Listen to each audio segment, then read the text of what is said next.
ఏ దేశమేగినా ఎందుకాలిడినా పొగడరా నీ తల్లి భూమి భారతిని అన్నారు. ఈ దేశం నుండి అమెరికా వెళ్ళి అక్కడ సెటిల్ అయినటువంటి కుటుంబానికి సంబంధించినటువంటి మేఘా వేమూరి. అబ్బో మనం విపరీతమైన బూస్ట్ ఇచ్చేశారు మనోళ్ళు. మొన్న అమ్మాయి మాట్లాడిందని కాస్త భారత వ్యతిరేకత, హిందుత్వ వ్యతిరేకత, లేకపోతే మైనారిటీ బుజ్జిగింపు ధోరణితో ఉండేటటువంటి పత్రికలు పాలస్తీనాన్ని సమర్థించే దరిద్రం, తీవ్రవాదాన్ని సమర్థించే దరిద్రం, తీవ్రవాద దేశాన్ని సమర్థించే దరిద్రం. వీళ్ళింట్లోనేమో చిన్నపాటి కష్టం వచ్చినా సరే వామ్మో అంటారు. అదే ప్రపంచం మొత్తాన్ని నాశనం చేయాలని మతరాజ్యాలు స్థాపించాలనుకుంటున్నటువంటి తీవ్రవాదుల చర్యలు మాత్రం నెత్తిన పెట్టుకునేటటువంటి మీడియా సాక్షిగా మేఘా వేమూరిని ఒక హీరోయిన్గా ప్రొజెక్ట్ చేశారు. ఆవిడ జీవితంలో ఒక్కసారన్న పహల్గాం గురించి మాట్లాడిందా, పాకిస్తాన్ గురించి మాట్లాడిందా, భారతదేశంలో అది చేస్తున్న అరాచకాల గురించి మాట్లాడిందా, ఉగ్రవాదుల గురించి మాట్లాడిందా?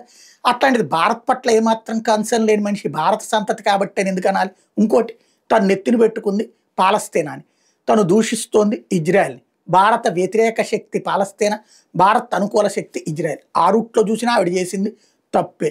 అంతర్జాతీయ మానవ హక్కుల ప్రకారం చూసుకుంటే ఉగ్రవాదాన్ని సమర్థించే, మత ఉన్మాదాన్ని సమర్థించే వాళ్ళు పాలస్తీనాన్ని సమర్థిస్తారు.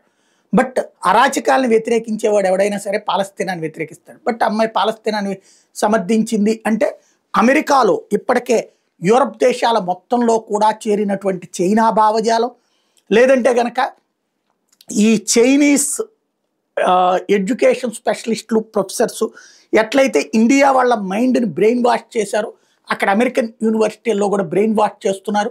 తీవ్రవాదాన్ని సమర్థిస్తూ తీవ్రవాదం మీద పోరాటాన్ని తప్పుగా చిత్రీకరించి మనసుల్లో విషబీజాలు నాటుతున్నారు అన్నటువంటి విషయం మేఘా వేమూరి ద్వారా అర్థమవుతుంది.